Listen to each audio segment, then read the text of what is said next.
Good morning. Good morning. How are you? Good. How are you doing? Uh, Tired. Me too. Started renovating my kitchen on Saturday. Oh, wow. Yeah. It was Tell me more. hot too. Yeah, yeah.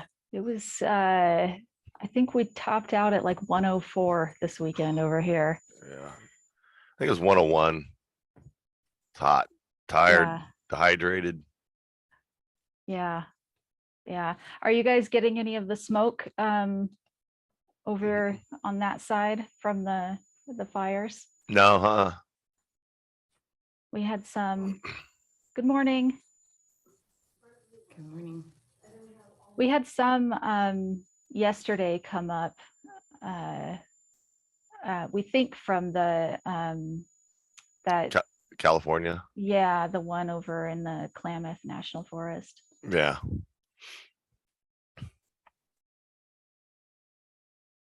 That one grew fast. Mm-hmm. Well, hopefully today it's supposed to cool down, so Yeah, I hope so. we'll see. We complain that summer hasn't started and now it's too hot. Yeah, I know. Oh, why won't it let me admit? Okay, there we go.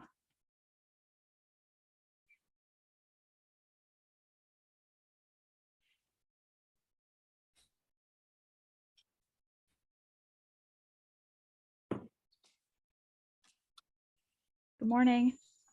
Good morning. Hi, Lisa. Hi, how are you? Good. I hear. So you're working with John Wright on your manufactured homes? Yeah. Yes, we are. We are hopeful. I mean, that's it just seems kind of overwhelming. Yeah, it does. Yeah, absolutely. Yeah. Super exciting though. I mean, the people down in Talent are so excited about being able to move back into the park. And even though they're probably not going to get everybody that moved out, there's still so many other people who are affected that I think that they're going to be super excited about having other options for people who lost their housing to be able to move in there. So Good deal. That's so Yeah. good. What how many I just caught the actually just one email on that, and how many homes are you currently replacing from the wildfire? there was a total of 89 spaces in the park and 9 homes survived, shockingly, because if you see Wow. the pictures of it, I mean, it's total devastation on the other 80. So it's replacing, but then it also depends on the family makeup of whoever's coming back in, because, most of the sites I think were single wide sites, and they might need some, they might need to reduce the number of sites by a couple just to make sure that they can get a bigger house in there for a larger family. But they're also looking at the modular and whether or not you can go up, Oh, which would be kind of cool if you could do that. And I mean, the objective would be to keep as many homes as possible because yeah. people need it. So you mean By the so way- do like a 2-story? I've seen those Yeah. 2-story modular. Yeah. Interesting. Wow. Yeah. I know. Never dull. Well, I don't think we've ever, I don't think we've done one yet. But that'd be the same footprint, which is interesting, right? Yeah, exactly. So who knows? We'll see. And by the way, Carrie, I'm on here twice, both by phone and then video, because my audio doesn't work on my computer, Okay. which I'm okay with not wearing masks.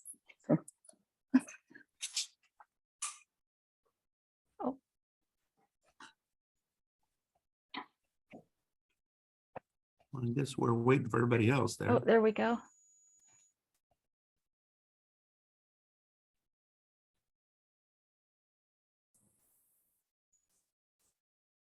Morning, Willie. I think there Morning, are y'all. 2 folks that are going to be a little bit late. Nancy and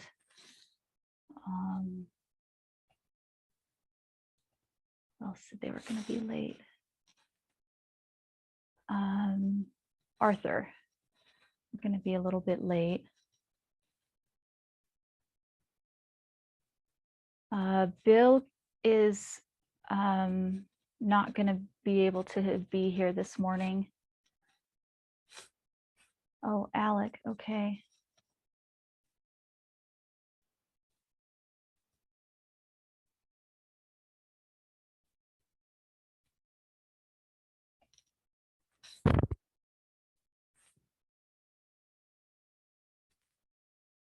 Said that Bill's getting an invalid. Did you see that, Karen? Hmm? Alec Shebo saying he's getting an Yeah, invalid meeting I'm number. sending him another link on Gotcha. email. Morning, Everett. Morning. Hey, Willie, have you, with our invoices and that we're finally getting payments and invoices out. And for the the CDRCs, I know this is not CDRC info, but are we able to put anything together with the information we're collecting so far at all to see what kind of report we can generate? I could take a look. I noticed that I have it set up so it kicks me an email to let me know when a survey has been filled out. I'll take a Yeah. look, but Yeah, see if there's anything in there that, it might not be enough yet to create any kind of real report, but it'd be interesting to see, is it coming in steady enough to that we look like we'll have something maybe like next quarter.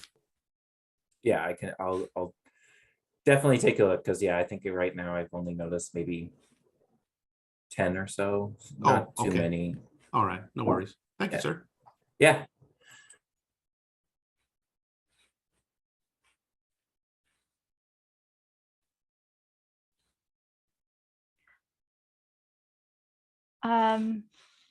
Rick, do you want to kick it off? I'm trying to help Alec Yeah, get in here. I just thought maybe, is this it? I think so.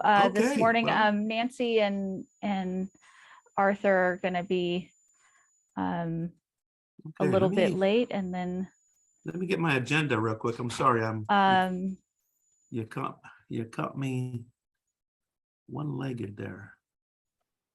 Bill let me know that he's going to be missing this month's meeting. And then I'm looking at our list. Oh, wait. I don't think we have Karen yet. Do we have Yeah, Karen yet? I'm just, we can get, can you send me the agenda? I just have my agenda.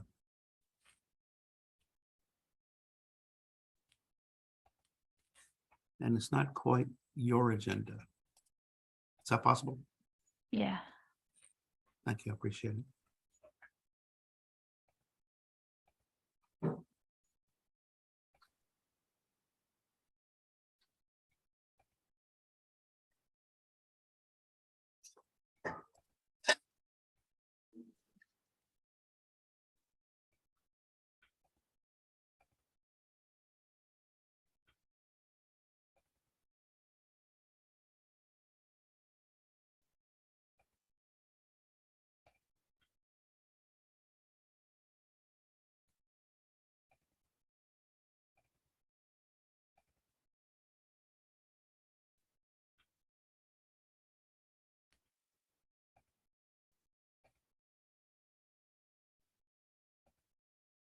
Should get to you soon. Oh, there he is.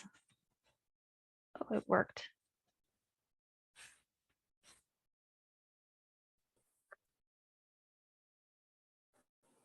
Good morning, Alec. Hey, Glad, Hey there. glad it worked out. yeah, I just went to the one that's in the calendar and I don't know if those need to get deleted out or what. Thanks. No worries. Okay, Carrie, I can't share the agenda, so I'll just, because you're, Okay, I will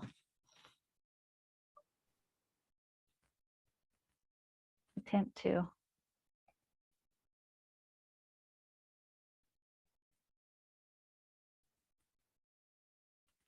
Oh, you might be asking too much for me. No worries. Let me see what I can I get got the here. meeting, I got a Zoom meeting started on time, which is, as this committee knows, is a win for me. Hey, is So. my screen showing the agenda? Okay, It good. is Thanks, not. Everett. Huh? Everett said yes. You're saying It no? is? Oh, I'm not seeing it. I can see it.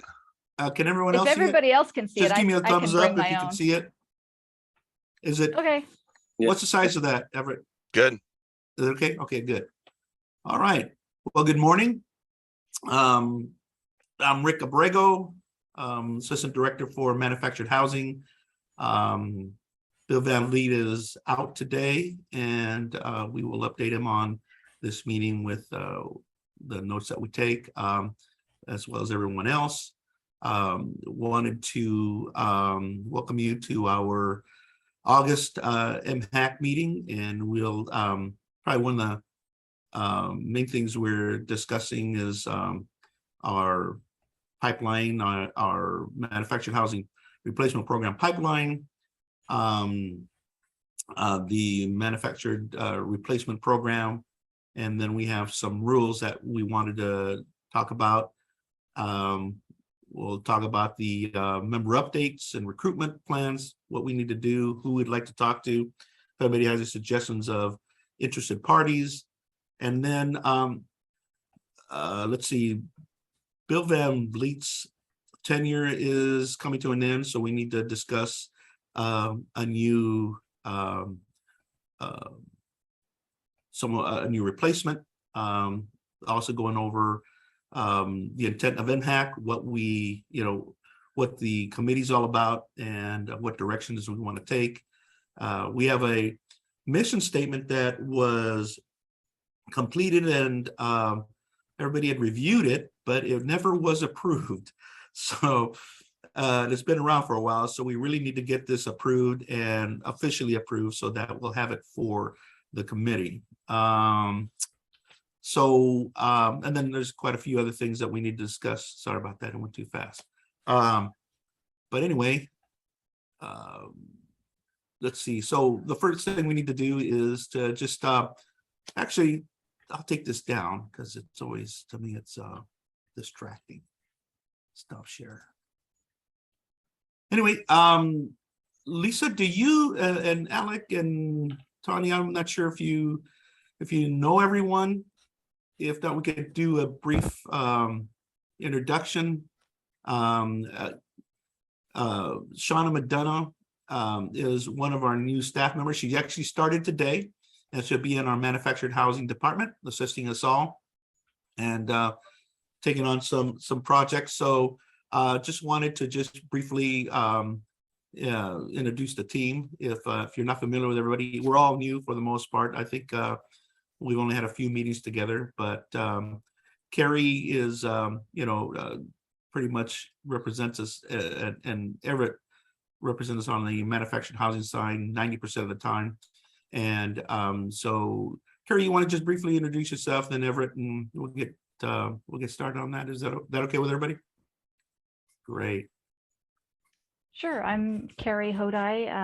I've been with Housing and Community Services since October of 2021. And with both the MMCRC, the Manufactured Housing and Marina Communities Resource Center, and the Manufactured Housing Replacement Program.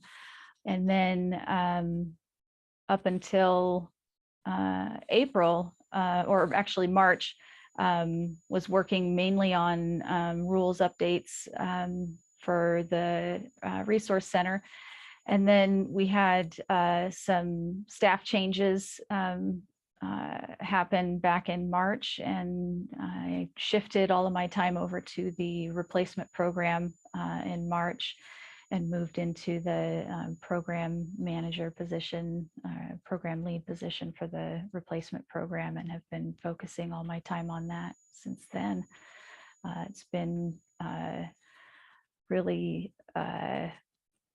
fast and actually kind of fun. Me and Everett have been going full speed ahead, getting that program up and running. And so, yeah, that's what we're doing. Thanks, Carrie. Everett? My name is Everett Horvath. I started in my position in January of this year. A new state employee, kind of coming from the construction world. I'm the replacement navigator. I think my job is kind of to help folks from the initial contact from us through the replacement process, helping them with contractors, retailers, dealers, helping them as much as I can legally with financing, and kind of overseeing their project and getting them from day one till they turn the key and move into their new home. Like Carrie said, it was a very juvenile or young program. We have a lot of growing pains that we just figured out in the last few months. And like Carrie said, and Rick, we've been working really hard to get our program as efficient as possible with the ability to help the intended people. So I've been being, as a small team, our sometimes our positions overlap and we help each other out. And I've been doing a lot of the analytics and marketing. So it's a great program. I'm very, very dedicated and passionate about manufactured housing, and I'm glad to be here. Yeah, and Shauna's brand new as of today, and she is replacing Carrie's old position. And Shauna, you want to tell us a little bit about yourself? Well, I just came from DHS, Child Welfare, and I don't know what else. I worked 4 years, and then I came back to the state in between. I have MSW, so I did a lot of social work. Anything else I should say?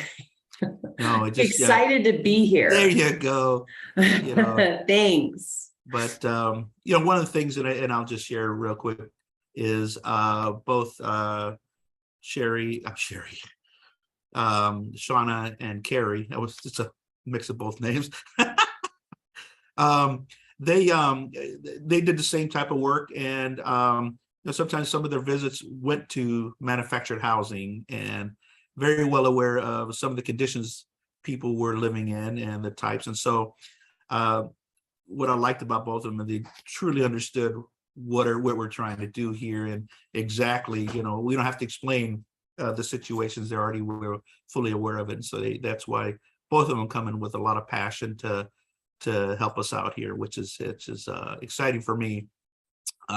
So that it's hard to convey something, especially if somebody's never really went inside of an older or obsolete manufactured home, to really understand what the conditions some people live in. And so them understanding that is, gosh, that's just 100% of the battle, and that's where we get our passion from. But Tawny, would you like to introduce yourself? Sure. I'm Tawny Reeder, and I work at Craft 3, and we're a nonprofit lender. And I believe we're the only lender that is working with the state and with Everett and Carrie's program. So when there's a gap in funding and the forgivable loan and the grants that are available to folks to replace their homes doesn't quite get them across the finish line, if the project is eligible for our financing, they can make a referral, and we can hopefully kind of fill that gap with a loan from Craft 3. The projects have to be eligible for rebates from the Energy Trust of Oregon. They're a partner of ours as well.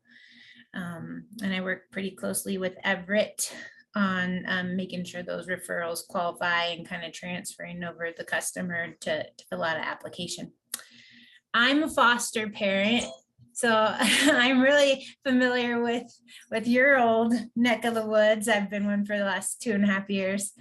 So anyway, it's kind of fun to hear that crossover of your past life and how you use that experience in this new position too. So thanks for sharing that. Excited to hear that there's some new faces on this team because I'm kind of new myself. Our director of consumer lending, Desiree Sideroff, she's been on sabbatical for the last few months. So I kind of just stepped in to fill the spot while she's been on sabbatical. She's back, but I don't think I'm going anywhere. I think we'll kind of share this role. And so just excited to be here. Thank you so much, Tani. Yeah. Lisa?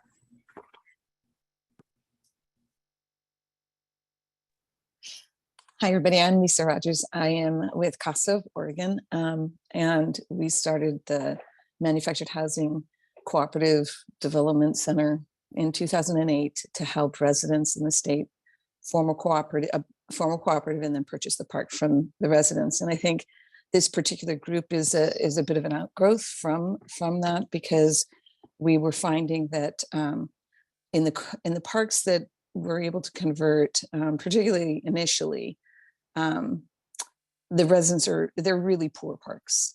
And when we were going through the parks, we realized the condition of the homes were pretty dire. The challenge, as you all are aware of, is that they don't have a lot of income. The minute they pay their space lease, they probably don't qualify for a loan from Craft 3. And so trying to figure out how to actually replace those homes that need to be replaced more than anybody else's, and yet it's to people who have like no resources.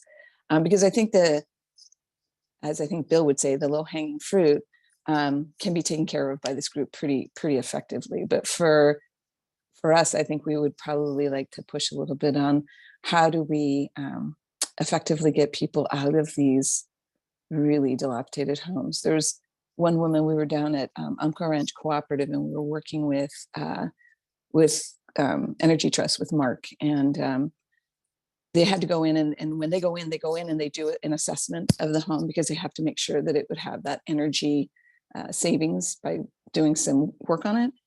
And so we did this survey, and one of the ladies in it, it would say, what do you like about your home?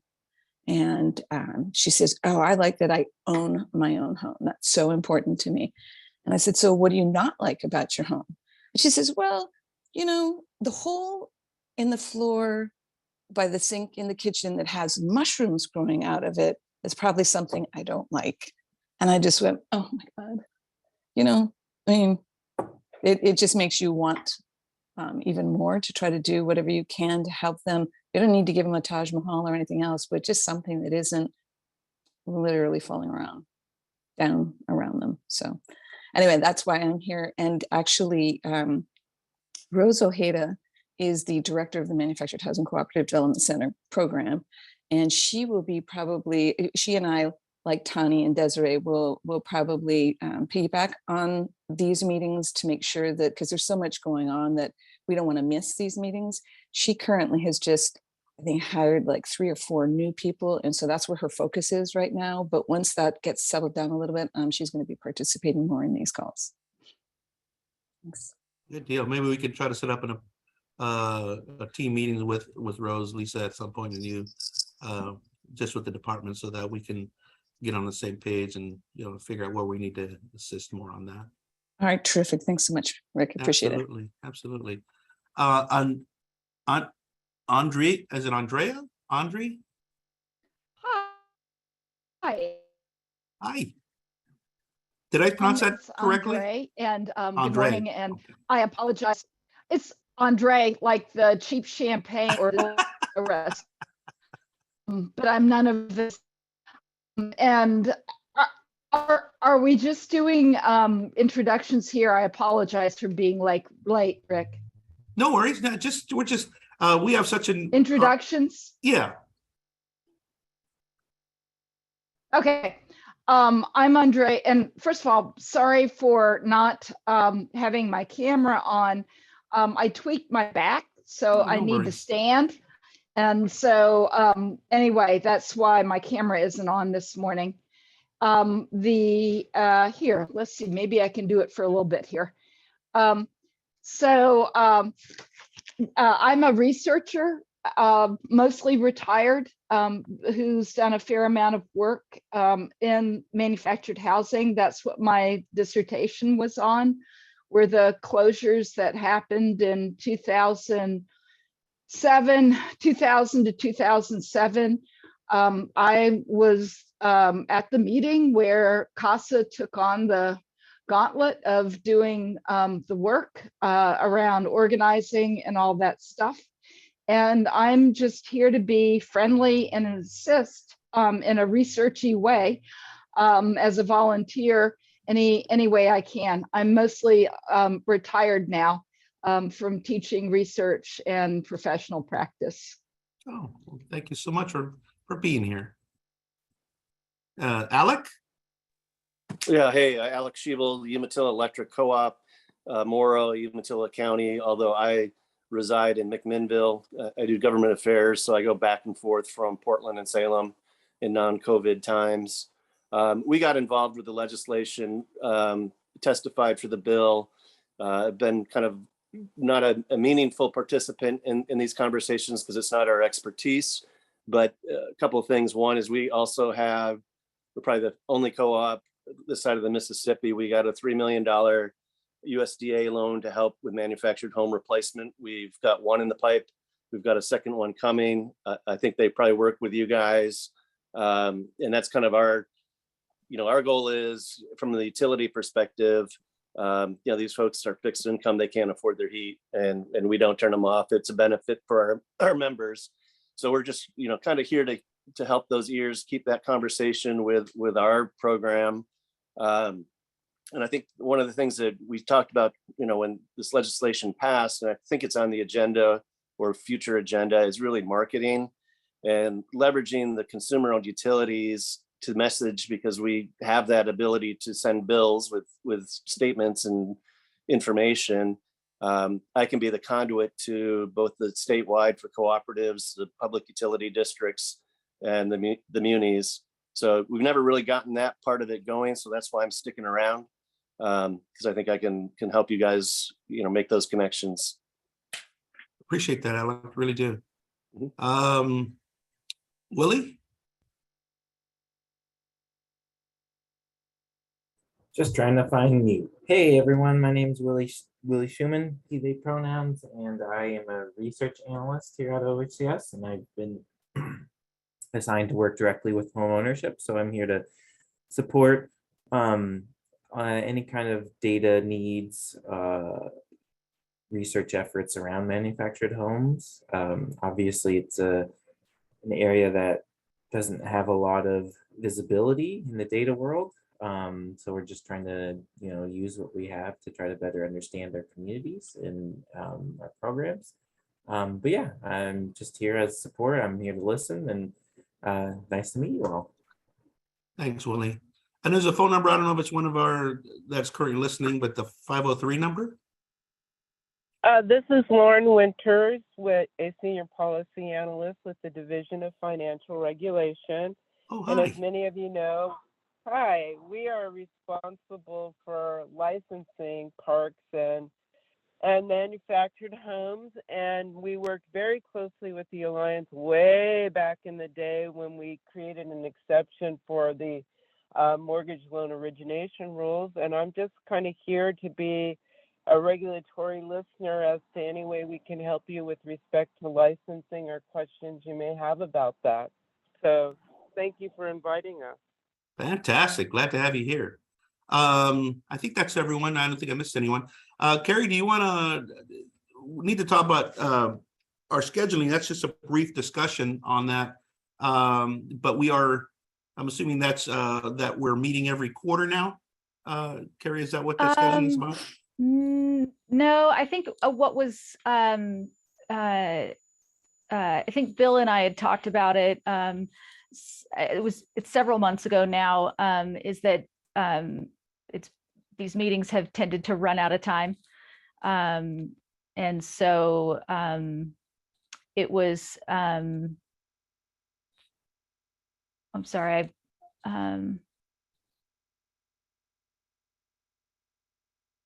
Andre, didn't want to miss something. That's nothing you need to address now. Oh, Please okay, sorry. continue. So because these meetings seem to run out of time before we get through the agenda, it had been, the idea had been floated to go to every other month, possibly for 90 minutes instead of an hour. And so I wanted to float that to the committee and see how that sounded to everybody. And then also possibly moving it from the first Monday of the month to a different day, because that seems to be a difficult day holiday wise. Since there are a few holidays that land on Mondays. So that has been just meaning to be put on the agenda. So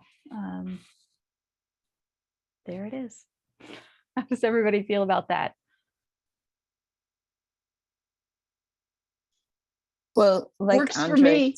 yeah, well, on Monday, the hour works, but I have a standing 10 o'clock. And so it's unfortunate because we're sandwiching you, Andre and I, on either side of this meeting to extend it. So I think the idea of, if we're going to go to an hour and a half, I think that's great. I can only do an hour on Monday. And so that'd be fine too. I could just get off. And then once Rose comes on, she may not have the same problem that I do.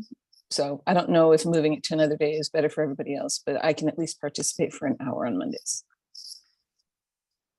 Would, so instead of trying to figure out everybody's schedules during this meeting, would like a calendar invite or some type of, I'm sure there's somebody in our agency that is good at those, it's like a calendar poll type thing. Somebody sent one, Rick, you got one. You do that, right? You send out like a Doodle. yeah, there you go. That's it. So everybody can sort of answer like, this works for me, that doesn't work for me, preferred time and day type thing. So we can, as a group, figure it out.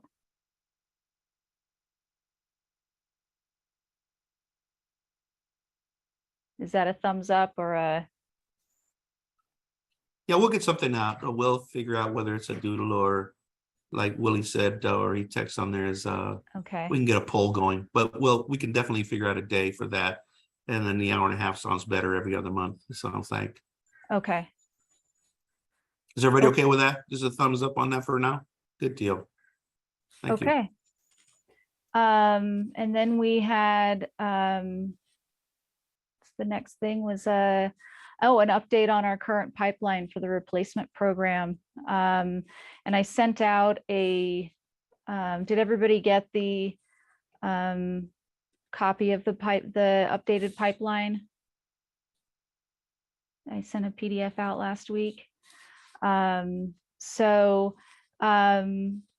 Our referrals we're getting from wildfire are significantly slowed down since the CAAs have gotten the WRRA money.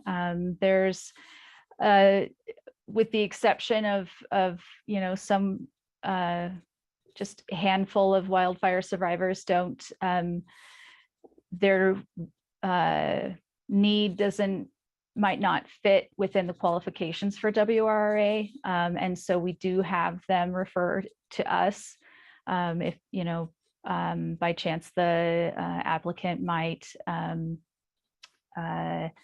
have purchased their home through, for example, they took out a loan to purchase their home replacement.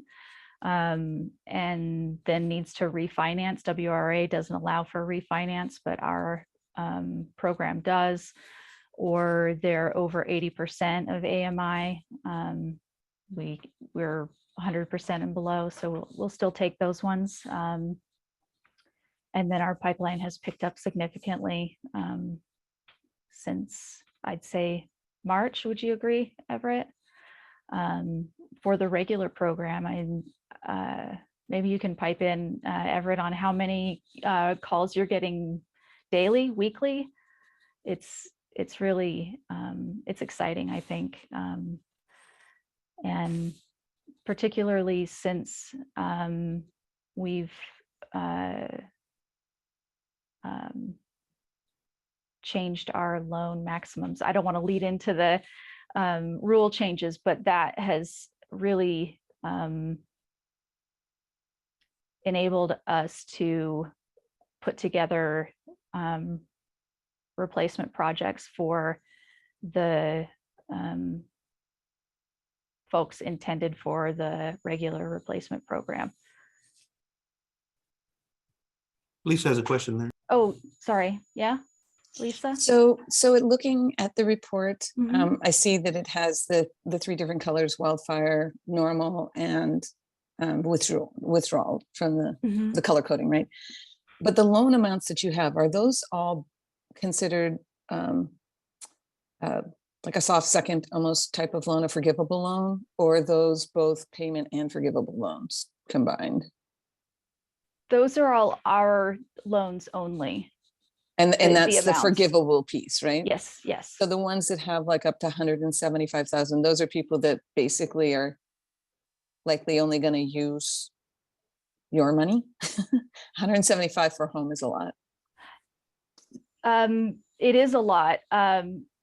That's not necessarily funding the whole project. And Everett can speak to, he knows the numbers inside and out since he's done all of our research as to the cost increase over the last 3 years to both manufactured home prices, just the purchase of the home, but also the construction costs for removing and replacing homes. Yeah, I think we'll wait till we get to the rules to address that. I don't want to get ahead of ourselves, but as far as the increase in participation, and I know Alec is kind of really interested in the marketing piece, and that's kind of where we're at right now. I guess in a nutshell, we had to evaluate the program to see why we've only had 1 completion and 2 or 3 people in the pipeline. And when we get to the rules change, we can talk about that a little bit more. But we're seeing a significant growth in the interest. And when it comes to the marketing, I'm in the process of writing the marketing plan. I thought it would be easy to do, but as I'm digging into it and realizing there's a lot more players involved, it's becoming more and more difficult. I mean, it's easy to identify, target audience and secondary audience, but the vehicles to message those people is a lot more in depth than I thought it was going to be, and also the message itself. We're working with our communication team right now with getting that message, getting it done in a proper way, and getting it done translatable to other languages. So, Well, I think Everett, just with you on board, it reduces stress for the homeowner yes. tremendously. So welcome Yes, aboard, yay. and that's everybody read the Energy Trust post pilot survey, and that was the biggest problem, was frustration of the homeowners. And and my processes have definitely been changing. The job didn't exist before I got here, so I'm kind of making up as I go, and as each one that we do, we learn more and we get better at our process. That way we can help more people. But as far as who are we talking, I mean, how's that word getting out right now? It's just word of mouth. As soon as we've got 2 demos complete in 2 parks, then all the neighbors start calling. The majority of our new clients are fee simple. And I think the messaging is coming from the detailer retailers. They're putting that out there. And one thing it's a great program. I mean, I love this program. I look forward to waking up every day to come to work. However, we are limited by what our budget is. So the last thing we ever want to do is to say no to people. So we got to be conscious on how we're going to market this in a way that's not going to get, because if we, if we get 100,000 people interested in the program and we can only service 30, and you say no that many times, nothing good's going to happen, right? It's just going to cause frustration, and the media is going to get involved, and we all know where that's going to land. So you're gonna, like, in the marketing, you'll consider the percentage that goes to fee simple versus in community? Yes, Okay. yes. It's Okay. about, well, right now, I mean, if you look at the landscape of the housing in Oregon, about 47% right now are fee simple versus in parks. And then when you look at how many preserve parks, was there 32 preserve parks currently? That's a small number. Yeah. But there's right. obviously more homes, but anyways. Thank you. Hey, Everett, I don't know if you saw, we did one marketing piece, I think in our monthly rural light. Did you get a copy of that? By I chance? did. I think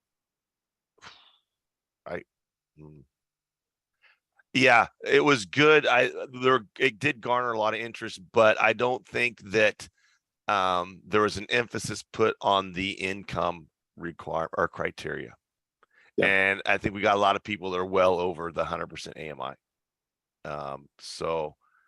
And trying to educate was it UEC Business Resource Center, yeah. and trying to get those guys on par with what we're doing is something we're working on right now. Yeah, good. Thanks.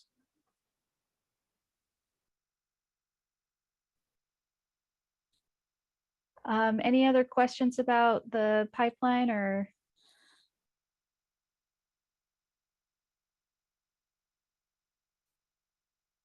Are we ready to move on to the rules changes? Okay. So when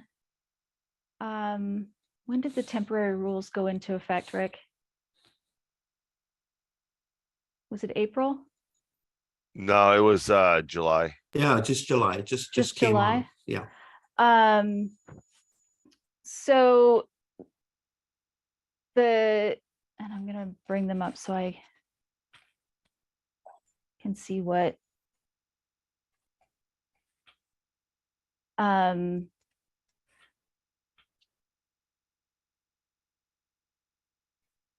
we added, you guys did everybody get Rick's email? So you're aware of what temporary rules have been put in place. We added the definition of manufactured dwelling replacement project and project completion.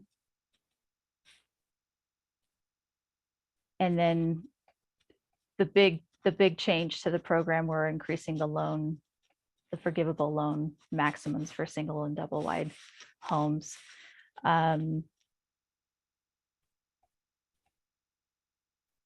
Let's go ahead and address that. That's the elephant in the room, basically. Okay. So, Everett, why don't you go ahead and Yeah, let me share your address that. information. So, there's actually 4 components to the replacement, right? Obviously, there's the decommissioning of the home, the purchase of the new home, the site work required to get that home move-in ready.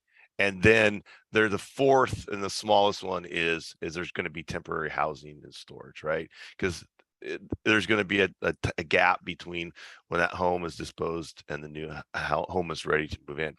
So when you look at all those costs, everything has gone up, right? So a lot of families are lucky enough, especially in rural communities, that they can store their household goods at a neighbor relative's place, live with them while this happens. But and you look at even the cost of a hotel room, it's going up. So if you look at the average of 14 days between getting the house torn down in the perfect world and getting that new home and getting your contractor scheduled to get the work done, you're looking, 14 to 21 days. And that's a cost. And I think that's a cost that nobody really had addressed when this program was written originally.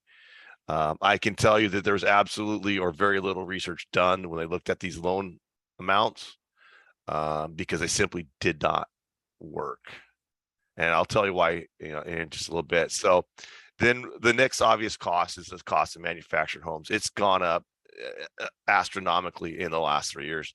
2019, the average cost of a single wide in Oregon was about $52,000. The double wide was $107,000. Fast forward to this is from March of this year.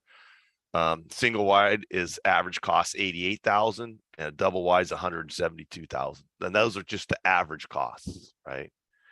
So we've seen a ginormous rate rise in the cost of the homes themselves.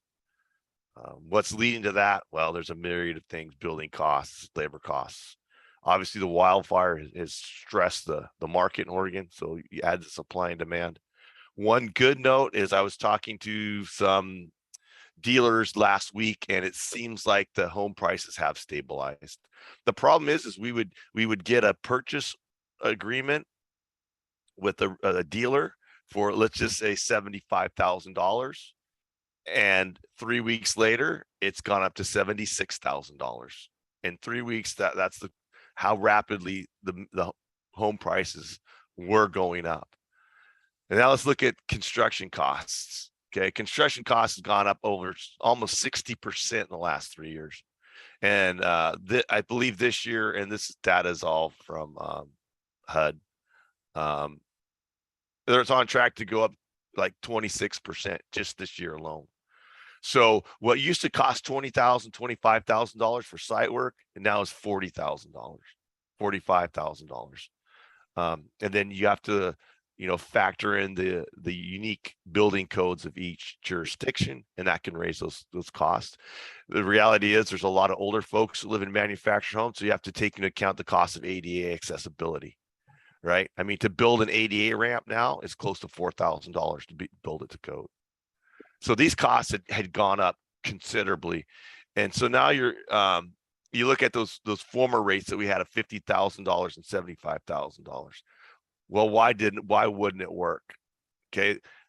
The average income of a manufactured homeowner in Oregon is $45,000 a year. Okay. When you look at the 1/3 rule, right? 1/3 gross income for housing, when you minus their utilities and their space rent, that leaves $334 for a loan, right? And obviously interest rates are going up, but at the time I did the math, it was only the capacity to borrow below $50,000. So when you look at the average cost of a single wide replacement being almost $90,000 for the home, at another $40,000 for site work and permits, $50,000 plus $50,000 is not going to work. And that's why it would not work. And it did not work. So we had to figure out where would it work, right? So the intent of this program was to help folks that are moderate to moderate low income. And like Lisa was saying, a lot of these folks are low income, right? And unfortunately, a lot of these people are too low of income. They have to have some sort of skin in the game, right? We're not giving away free homes here. So now what AMI do we deem to be our target range, right? Well, in the reality, if you look at that average, and that's the average. So we're looking below that. So we're looking at 30-40% AMI, right? They're going to only be able to afford to borrow $10,000 to $20,000. And if their replacements, costing $130,000, it's not going to work. That's why we had to go up to $100,000 to make it work. And then, we had to also take in that not everybody lives in an ETO footprint. So we looked at these levels and we think we found the sweet spot. Now, granted, it's not a one-time, you're getting $100,000, you're getting a 175 each time. That's going to be based upon your need and what resources that the homeowner can bring to the table. You got a question, Lisa? Yeah. So, I mean, if you're willing to give $175,000 out to somebody, if you've got an elderly person whose home has mushrooms growing out of the floor and they get $1,000 a month, which leaves them maybe with $200 a month for food and everything else that they need, why wouldn't you just give them the home and put a lien against it that if the person is to die or wants to move in with family members, then you get to control it? I don't understand why, because otherwise you're saying the really poor, the really, really poor don't deserve anything. And that seems contrary to what you normally are doing.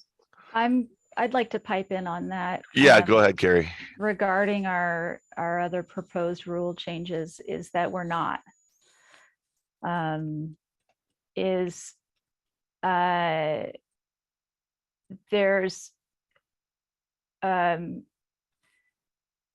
the change to, because the legislation, the ORs don't require primary financing.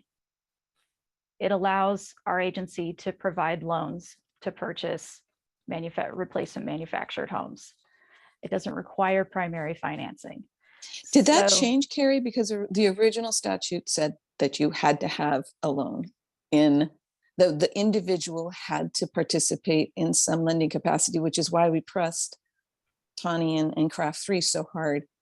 But still there was, I don't know if it changed in the last legislative session or not, but originally you did. And I think it was an OHCS request originally through Chelsea and stuff, but we should double check, because I appreciate what you're saying, and I'm hoping that that's what's going to happen. Yeah, that it said they may They may. require. That was what it said originally. And so the other temporary rule change is a change in wording to when a borrower requires a primary loan or other funding sources to complete the manufactured home replacement project financing. So it's not primary financing is required, it's when, because we've had some applicants that haven't qualified for primary financing, or the loan amount they've required is too small for primary financing, but they've come with their own resources. Some have had significant amount of savings to put towards their home, but they don't have enough savings to purchase a replacement home. So the OHCS loan is, completes their gap. So changing that wording to when a borrower requires financing allows for that flexibility. So the other rule changes that we're proposing, it cleans up those gray areas. I'm in the process of writing a program manual to further clean up gray areas that allows us to work within our borrowers' individual home situations and financial situations, because they are so individual and so different. Everybody in this group knows that manufactured homes and manufactured home ownership is such a unique situation for every person, whether it's fee simple or in a park, nonprofit, private park, that the gray areas and navigating all of it, our program needs that flexibility, and to require somebody that's an older individual on a fixed income in a park with mushrooms growing out of their floor to have a home mortgage if their gap is only $4,000, because that's what the program requires, is, I don't know any other way to say it, but ridiculous if that person needs a home. If I could make it a little more clear, Lisa, when I said they have to have some skin in the game, it's going to depend upon what that skin is. And so we have ETO grant and we have a new energy grant that we got funded for. So if a person can afford to pay their space rent, pay their utilities, and feed themselves, they'll be able to get a home. So I just wanted to finish with Thank that. you. So Thank you. I appreciate that very much. On the other end of the spectrum, if a borrower on fee simple that's at 80% AMI at the, and I always confuse back end and front end. Is back end at the tail end at project completion when they've finished their finance. That's back end. At back end, with their primary financing is at, 36%. We're not going to give them $175,000 for their forgivable loan. I mean, is it like 28% with a $175,000 forgivable loan? Because they could afford a higher primary financing. I'm so bad at math. I'm a social worker by trade. Rick and Everett know that I'm terrible at math, but I hope I'm making sense. We will have something within our program manual that can help us determine an appropriate gap amount that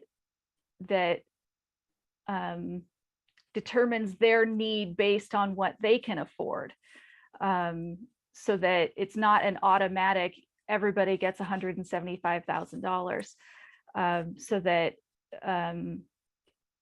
the program is equitable and accessible for the whole spectrum of borrower.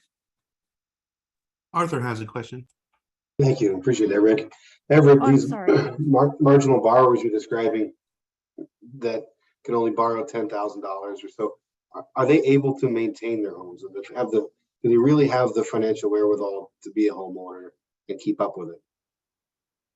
I think so. And we try to make that the minimum amount that they need to borrow. And everybody has to go through home ownership counseling, right, in order to participate in the program.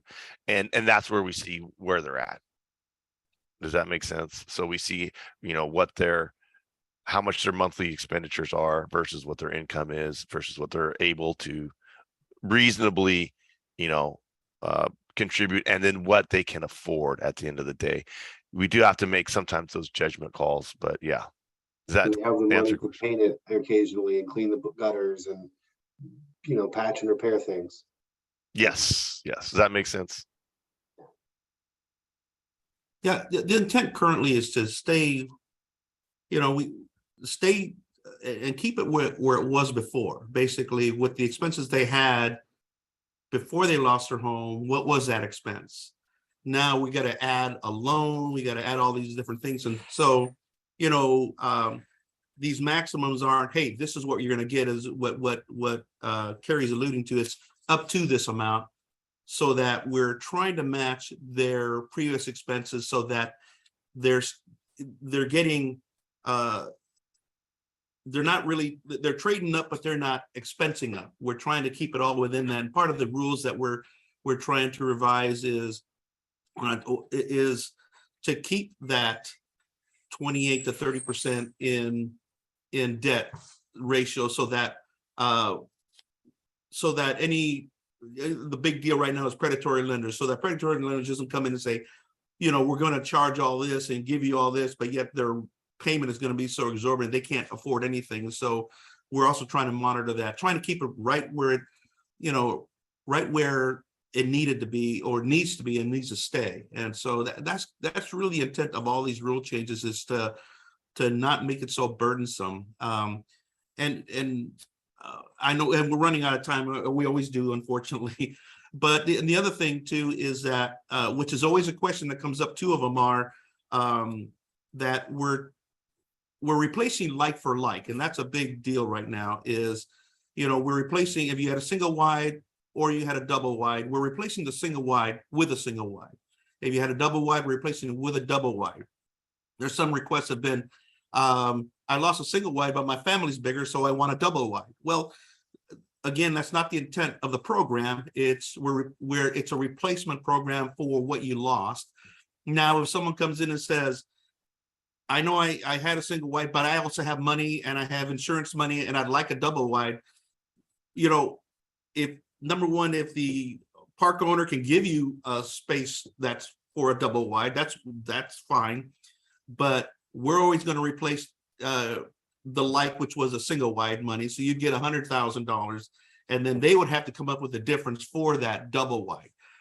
Again, the intent is to replace your home, not upgrade or increase your footprint. And that's always been a question, and we get pushback on it. But the reality is that we're trying to replace what you lost, not what you'd like.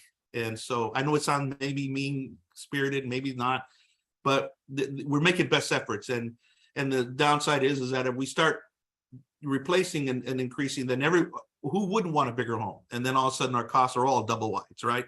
So so that's what we're trying to do there. The other thing we're changing is the policy that we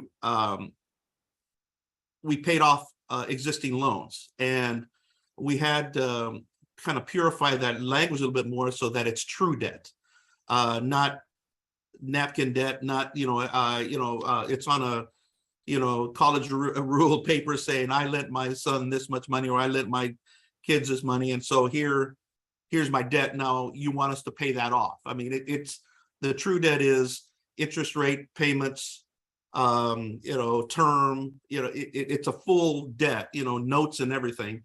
And it's been notarized, so we know when it was actually originated. We've seen payments go into this thing. That's true debt. And so we're cleaning that up, because we've had instances where, people just borrowed and said they borrowed, and we're like, well, okay, well, there's nothing here for us to know that you borrowed. It'd be perfect if it was from an agency or a lender or somebody like that. That's the perfect scenario. But other debt, we're just more leaning toward true debt, so that we're always, as a state, always making sure that we're covering all our bases as far as documentation, what is debt, what isn't debt, and so on. But those are the two things that seem to be the biggest problems for us. Not problem, but things that we're trying to get solutions for, so that and these are the type of gray areas of information that we're trying to at least solidify better, so that we eliminate that gray area of what is going to work in the program. But again, we also know that all we did was, when we increased the amounts, was match Wildfire. We didn't go any higher, any lower. We figured they had the most realistic number, because they're the one that placed it there saying this is what it's going to take to replace. But even now, as Everett mentioned, that the costs are just growing exorbitantly, and it's nothing that we can control. On the affordable rental housing side, if you're ever keeping track of that, a lot of projects are going back for more money, because they just literally has gone up in price, not just hundreds of thousands, but some are actually going back for millions because of the size of the projects, because they don't have enough money to complete the projects because of the cost. But and I'm going on too long, but it is 10 o'clock. And I don't know if you guys want to continue moving forward, maybe meet again. It's like, because when is our next scheduled meeting, Karen? This is the issue with Mondays, October, since the first Monday in September is a holiday. Yeah, if you guys want, we can continue. I don't know who else has meetings. We can either continue speaking about this, or we can set up another meeting next week to try to finish this off, so that we can get through this agenda, and then also at the same time figure out our dates. Is that a possibility? How does that sound as far as continuing on this meeting, or setting another meeting on for next week? I have to go, because I have another Okay. meeting right now. I'm a few minutes late. Sure. So, but either way, if it works better for everybody to stay on, that's fine with me too. I'll just catch up with the notes if that's what you Well- decide. I do want to thank you all for your attention, that OHCS is paying so much attention to this issue. I think we're like the only state in all of the United States that's paying this much attention to it. So I just want to say that I appreciate you all. And when we push back, it isn't to be a pain in the butt. It is actually to try to help it be a more streamlined process for you too. So with that, I'll take off. And if you can schedule something next week, I will do my best to try to attend. Otherwise, if you can stay on, that's fine too. All right, we'll try to do something next week, since everybody's pulling off, unless you guys want to stick around. But thank you, Lisa. Appreciate your All right. comments on that too. Thanks, guys. Bye-bye. Thank you. Did you, Alec, Arthur, Andrea, do you guys need to go, or do you want to continue? I think we can ought to hang wait. out. Well, my suggestion, since Bill's not on this call and he's a Yeah. pretty valuable team member, it might be better just to roll it till next week. And same, I can try to be flexible, or if you guys want to send a doodle poll for next week and get people to respond quickly, that might be the best way. Okay, let's Like- do that. Let's do that, and we'll see what we can find for next week. I don't know what everybody's schedule's like, but it would be nice to get through an agenda. And so, and this is, and I know this is all meaty stuff, so we'll do that. But I do want to appreciate you guys